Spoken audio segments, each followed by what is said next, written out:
Karadia, Manfuha, Kuburu Manfuha, huko sasa ndio wasichana wako huko wamerent manyumba zao. Wengine hata ni tenant.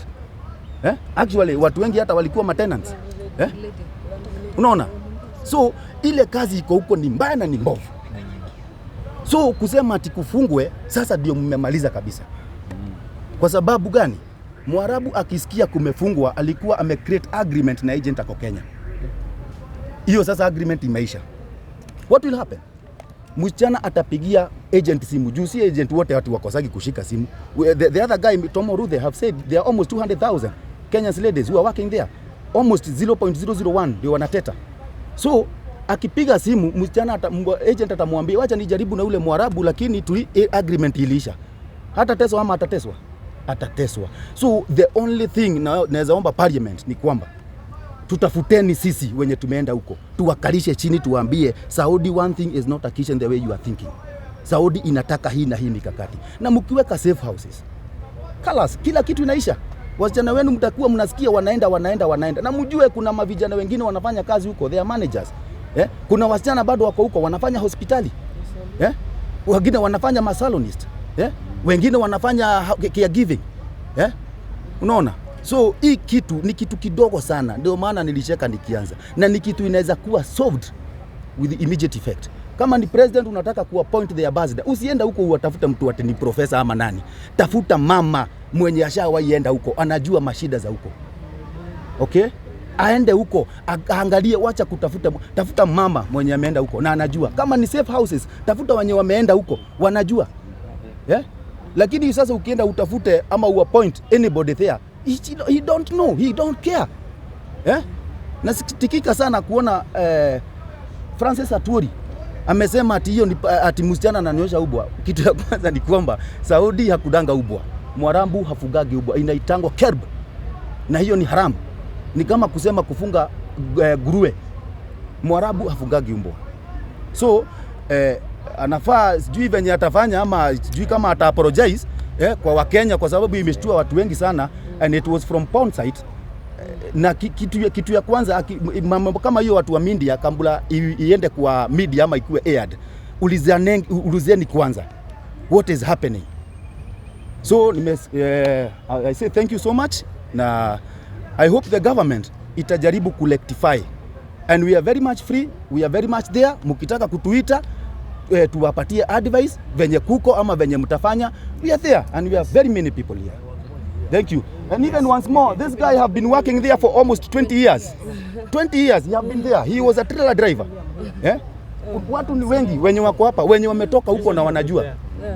Personally I've been in Saudi for 16 years. 16 years. And I can swear before God, Saudi is one of the best countries in the world.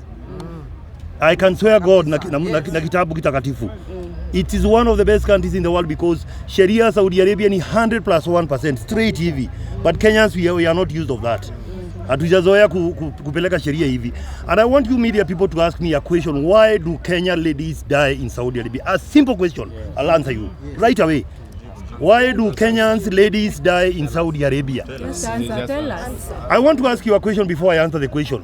Why do a number of girls is higher than gents? Wanaume namba yao ni iko chini kuliko ya wanawake. Hamjawahi jiuliza hivi? Kwa nini hii nchi ya Kenya iko na serikali na tunasafirisha wasichana huko, wasichana wasafirishwa Saudi Arabia each and every year, tunasafirisha wasichana. Hii nchi iko under UN.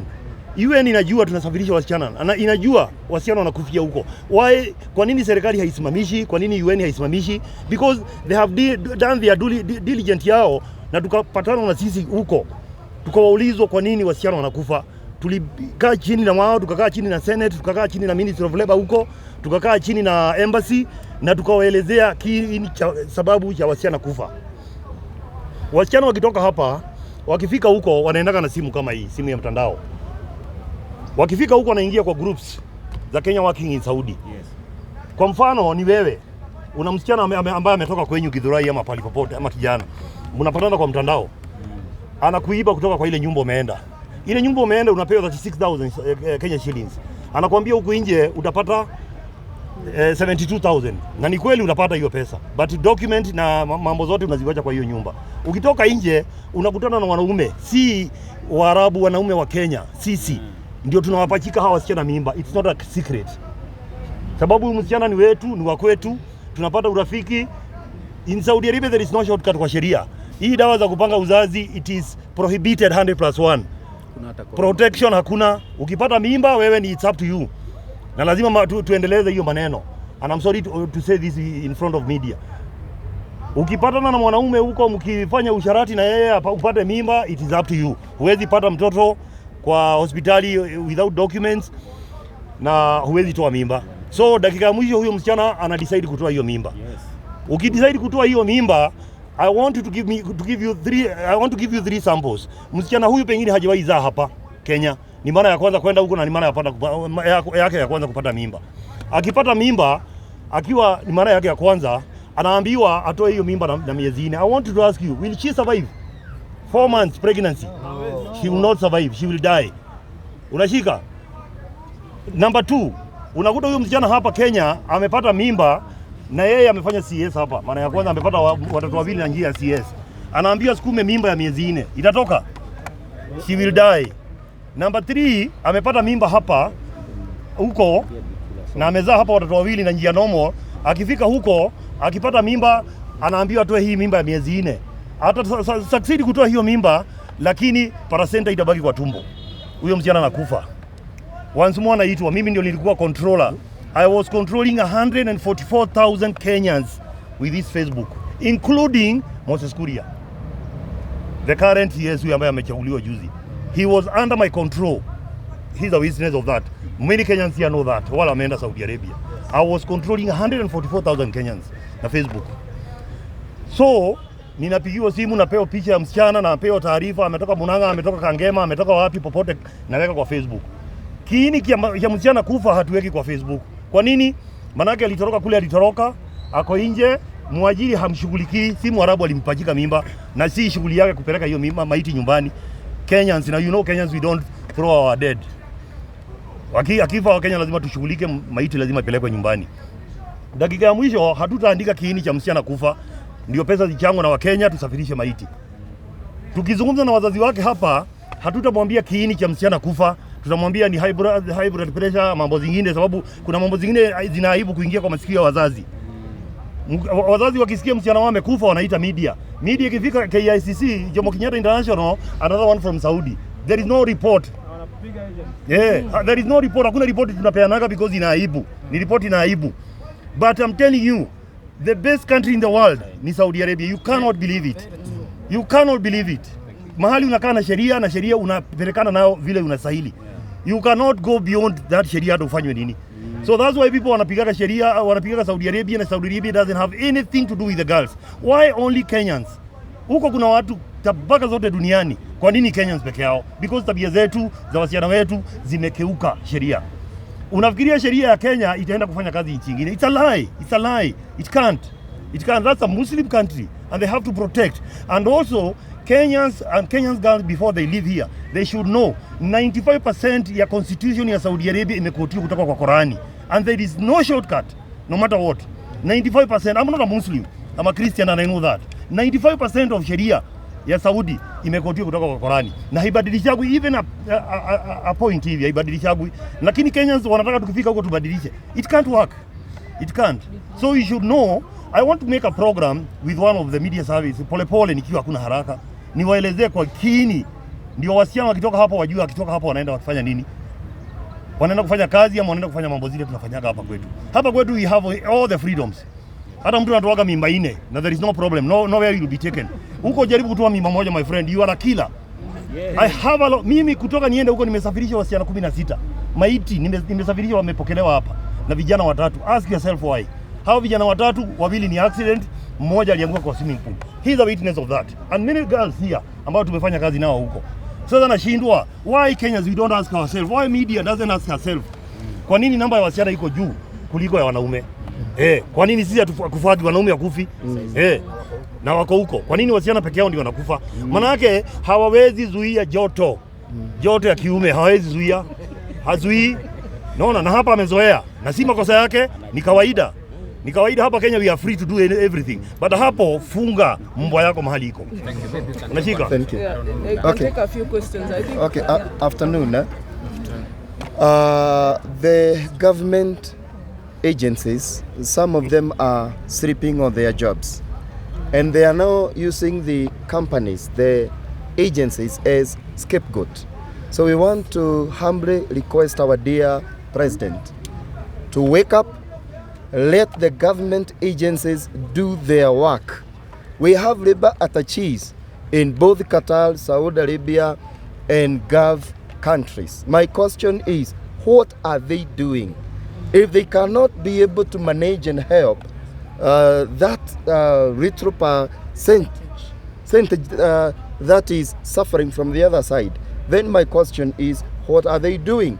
So let our government wake up, let them do their work, let them not use the agencies as a scapegoat because they are sleeping on their job. Thank you. Sorry. We will not take all of them, but maybe We'll take questions. the last one, then we can take. All right, no problem. All right. So I wanted to say, before being agents or companies, we are first and foremost Kenyans, right? And it is our number one priority to make sure that our fellow country women that are working in Saudi Arabia that go under us are safe and sound. And it is important, it's our reputation that is at stake if one of us is in distress, right? So it's most important that I'm going to pass a message to the public. So if you have a friend, a sister, or whoever wants to travel to Saudi Arabia, make sure that they know the office that you are traveling with. If you go on the National Employment Authority webpage, you find all the accredited agencies there, right? And then make sure you have a copy of their contract, make sure you have a copy of their passport, and make sure you have a copy of their visa, so that when you have a person who is in distress, you're able to run to the National Employment Authority and have these documents to make your complaints there. And there is a system in place where if you log into it, you'll be able to see through the passport number or the visa number which is the company that facilitated the travel for this candidate, right? And what measures have they taken to make sure that this girl is has been assisted. So whenever there is a problem, before we jump and cry out, let's make sure that there is a procedure that is being followed to help this girl, because sometimes we go online and air their issues there, and sometimes we fail to understand that what we are doing is in the future we are putting them in a mental state that they will never forget what kind of a public humiliation that they went through. So it is important for us to make sure that we follow diligently with the authorities to make sure that whoever has a problem has been assisted. So make sure that you have a copy of their passport, copy of their visa, copy of their contract. These contracts have all the details of where she's going to work, which is the office that facilitated her travel in Kenya, which is the office that received her in Saudi Arabia, where is the address of the employer, and what is the phone number of the employer, and what are her duties. So, and then I would like to pass a message to any person who would like to go and work in Saudi Arabia. Just know that there are people rooting for you. There are people who are behind you. Do not be scared.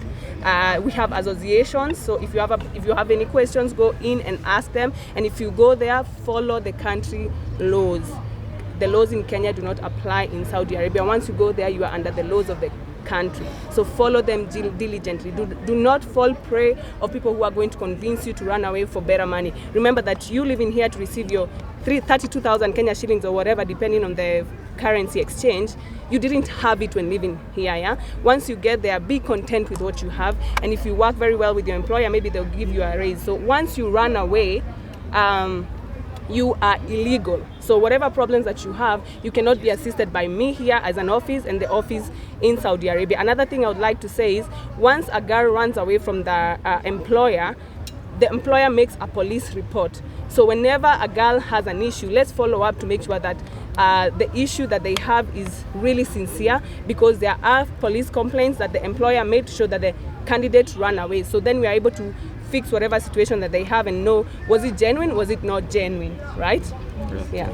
Thank you. Thank you. I think we can take questions now. Okay, my question is we've had these issues whereby ladies are there but wakifika pale wanajaribu kuwa reach out. I hosted some of the ladies but the reason to why wanasema kutoroka kwao ni they try to reach out Kenyan agency wale waliwapeleka na wanashindwa. It's like hawawapati wakifika kule. When they try to reach you out, you don't pick their calls, you don't reply to their messages, you don't like evil. So we don't know how you're going to do about it. Okay, can I answer that? Okay, come to the Okay. Thank you very much for that nice question. Is that wale watu wako pande ile ingine wasiseme that they are trying to reach us. Wakati umepeleka mtu airport na anatoroka anachukuliwa na mtu mwingine dalala. Okay? Saa zile amekuwa na shida, amegonjeka, as tumesikia dereva mmoja hapa amekaa how many years? 16 years. Wametumia huyo mtu amegonjeka, amekuwa pregnant, si ndio? Then anajaribu kwenda hospitali, hawezi enda. Okay, hawezi enda kwa hospitali. Why? Because ana vitambulisho, si ndio? Ana nini? Identity ya kusema anaweza enda apate huduma, si ndio? Then huyo mtu atapigia mamake amwambie nini? There was a problem. Nilipigia agent wangu sikumfikia. Did the agent alikuambia ukemboi mpaka urukie kwa ukuta? Because we have even video for them. Akirukia kwa ukuta ndani msichana. Kikwetu Kawagikuyu togaga wajake hii. Anarukia mwanamke anarukia kwa ukuta anapanda na ukiangalia ukuta anapanda, hiyo ni mwanajeshi anavaa pande. Ameruka juu. Why? Because of money. Because they are paid more money, 2,500. Okay? Riyal 2,500 is not a Kenyan money. If you ukifanya hiyo hesabu ya Saudi Riyal, it is a lot of money, si ndio? Ni nini itafanya asiruke aende huko? Asiseme agent, because we as agent, mimi sahi nikianza kupigia, I have thousands of them there. Nikutolea hii simu utaona wale wako kwa ofisi wamerudi, nimewasaidia na wakasaidika na wakarudi kwa kazi zao. But huyu juu aliitwa na mwenzake kama vile ndugu yetu alisema, alitoroka. So ukimuuliza sasa atakwambiaje agent wangu ndio mbaya? So tutoe hii issue ya kusema agent mbaya.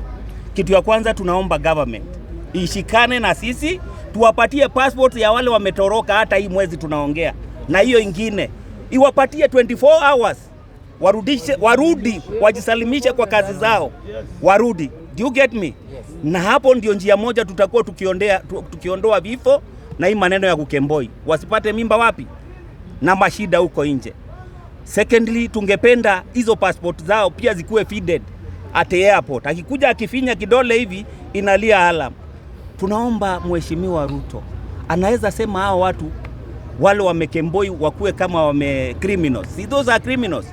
Because alipotea. Kama mimi as an agent nilikuwa nimepeleka msichana amechukuliwa airport na mtu mwingine. What will that agent do to me? Atachukua another money from me. Either nimulipe pesa which is around 300,000, si ndio? Zile ametumia kwa huyu msichana. Ama nitume msichana wapi? Hiyo pesa ndakuwa nikitoa wapi? Na ndio maana unaona we have mess and a big problem. Secondly, tuko na watu wengine wale wako na haja na hii kazi yetu. Kama vile umesikia wakitaja Kotu na wale wengine wameingia kwa parliament, wale wanasema we must ban because they want to do their things on our companies. Unaona? They want, because kuna wengi wamejaribu vile watakuwa kikatakata. We are not under Kotu. We are under NEA. Do you get me? Sisi tuko under NEA. So Mr. Kotu ndasema huyo mzee amezeeka. Kuna miaka ngapi kwa government? Hii mtu akizeeka anaendanga wapi? Nyumbani anakula nini? Golden handshake. Tuseme mzee saa hii amezeeka. Si anaanza kuwa na hallucination. Niambie how many children saa hii kama mimi nikiwa mmoja wao, I swear I've never watched hiyo sijui lecture.com sijui TV. Niliingia tu hivi nikaanza kuona watu pornography tupo. Saa hii watoto wetu wamejua hiyo site, si ndio? Are we going to tutakuwa na uwezo wa kuwazuia? Because everyone is having a phone. Baka mtoto wako ako form 4, mwingine ako JKUAT, atafanya nini? Si ataingia kwa hiyo site. So tutasema, mimi ndaomba tu ndani ya watu wako tafadhali simjue ule mtu mtachagua awasimamie a young person ule anaweza angalia kitu yote akilete kwa TV. Na pia I want to ask you guys of media. Hii issue mnaandikanga kwa television slavery. Unajua what does slavery mean? Ene slavery anakuanga akilipwa. Mtu akipelekwa slavery anaenda anafanyishwa mwaka ingine na ingine no pay. So hata mimi nikisimama leo niende kotini utanilipa kwa kuandika nilipeleka mtu slavery. Msikie hiyo kitu. Ukienda kusema ati nilipeleka mtu slavery ameteswa, huyu mtu nimempeleka and is earning money. Analipwa. Do we call that slavery? Na anatuma pesa nyumbani, wengine wamejenga magorofa, wengine are millionaires. Do we call that slavery? Ukweli tuangalie, tunachagua watu gani wanaingia kwa parliament. Seriously. Mimi naambia hao watu wako parliament, nikiwa mmoja wa Githongori, huyu anayesema ban nampatia miaka 5 because sitamchagua. Kadi yangu itakuwa ndani ya mfuko and I will not give him. Why? Before you do something, look something with the dimension. Si ndio? Angalia vizuri ujue hii ni ukweli. Imagine watu wanaingia kwa site ya pornography. Because you are lying, you are fueling the process of kusema kuna shida na hakuna shida. Saa hii naona watu wamelala hapa. So many of them men. Na tuko na kazi ambaye watu wanaenda kule na almarai for free. Men are going there for free and earn 40,000. Hapa Kenya anapata nini? We have people who are suffering. Wanapata 100, tuseme mtu anakula $200, si ndio? Per day. Mtu kama huyo utafanya nini? Utasikia mama amesimama hapo. Tulikuchagua uende ututetee, unaenda unasimama unasema I'm going to ban. Hao watoto wetu wanaenda huko juu ya shida. They are going there because of a problem, si ndio? Are they going there because of what it is good? Ni ile maneno iko hapa Kenya mzuri. Guys, wanaenda huko juu ya nini? Shida. Wako na shida mingi sana. Kwa hivyo sisi wenyewe ndio tunawasaidia. We pay passport for them. We pay everything for them. Okay? We thank you. Ask another question. My first question, my name is Ed Odiambo. Yes? I am a freelancer journalist. There is a case of a lady by the name of Sister Nyameki who happens to travel on 14th December 2021. And the only time the lady communicated with the family, it was on 14th of, I think, early February. Until today, there is no communication at all. So the attempt of the family also to reach these other people, the officers that are concerned, have not got any. I think the father is around here. And also he came just to confirm exactly what he wanted to listen to, exactly how you are going to address such kind of issues. Because he has just traveled all the way from Kisii up to here. He has been here for 2 days, no accommodation because he has nobody here to accommodate this gentleman. Yes, I can answer that question, sir. Okay, my name is Mustafa. Kulingana hiyo swali, Wakenya wetu au wasichana wetu wakitoka hapa Kenya, venye wenzangu wameongea vizuri, akifika huko anakimbia. We call them runaway. Point of correction. Yeah. I did my own analysis concerning this issue, and I even tried reaching out the agent who was responsible, and the kind of communication we had. I looked at the contract form that was signed, and even tried calling that number, and the communication that I had with the sponsor that received this lady, there was no that communication that I required. The only communication that guy communicated was that this lady, I think I was not able to continue with the contract, so I decided to take her back to the office. My attempt also to reach the office in Saudi Arabia did not go any further because they were not able to, receive my calls. It was ringing, nobody was answering my calls. Just because just you know why a Kenya ladies akitoroka, you know what happened? Hana ID, hana passport. So that lady